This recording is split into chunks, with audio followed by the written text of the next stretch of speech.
திரைப்படத் துறையில் உள்ள மென்மையான மனிதர்களில் இயக்குனர் விக்ரமன் முக்கியமானவர். புது வசந்தம் படத்தை இயக்கிய பிறகு புகழின் உச்சியில் இருந்தபோதும் பந்தா இல்லாமல் எளிமையாக இருந்தவர். அனைவரிடமும் நட்புடனும் மரியாதையுடனும் பழகக்கூடியவர் விக்ரமன். தற்போது தமிழ் திரைப்பட இயக்குனர்கள் சங்கத்தின் தலைவராக இருக்கிறார். ஆனாலும் அவரது குணம் மாறியதில்லை. இப்படிப்பட்ட விக்ரமனையே ஒரு நிகழ்ச்சி தொகுப்பாளர் கோபப்பட வைத்துவிட்டார்.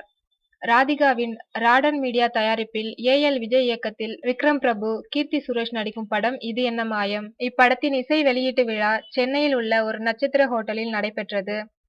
திரையுலக பிரபலங்கள் பலரும் கலந்து கொண்ட அந்த விழாவில் திரைப்பட இயக்குனர்கள் சங்கத்தின் தலைவர் என்ற முறையில் விக்ரமனும் கலந்து கொண்டார். நிகழ்ச்சி தொகுப்பாளர்களில் ஒருவரான பாலாஜி விக்ரமனை பேச அழைத்த போது, இப்போது டைரக்டர் விக்ரமன் சென்டிமெண்டாக நம்ம எல்லோரையும் கலங்க வைக்கும்படி பேசுவார் என்று நக்கலாக சொன்னார். அதாவது விக்ரமனின் படங்கள் சென்டிமெண்டாக ரசிகர்களை அழ வைக்கும்படி இருக்கும் என்ற அர்த்தத்தில் கிண்டலாக அவர் குறிப்பிட்டதை விழாவுக்கு வந்தவர்கள் யாரும் ரசிக்கவில்லை. குறிப்பாக விக்ரமனுக்கும் அது பிடிக்கவில்லை. இது என்ன மாயம் படத்தை பற்றி சில வார்த்தைகள் மட்டும் வாழ்த்தி பேசிவிட்டு பாலாஜியை ஒரு பிடி பிடித்தார். என் படங்கள் எல்லாமே சென்டிமெண்ட் படங்கள் அல்ல, காமெடி படங்களும் எடுத்திருக்கிறேன். இன்னொரு விஷயம், நான் காலேஜில் படிக்கும் போது காலேஜ் செக்ரட்டரியாக இருந்தவன். எனக்கும் உங்களை விட கலாய்க்க தெரியும். ஜென்டில்மேனாக நடித்துக் கொண்டிருக்கிறேன் என்று பாலாஜியின் தலையில் விக்ரமன் குட்டு வைப்பது போல கூறினார்.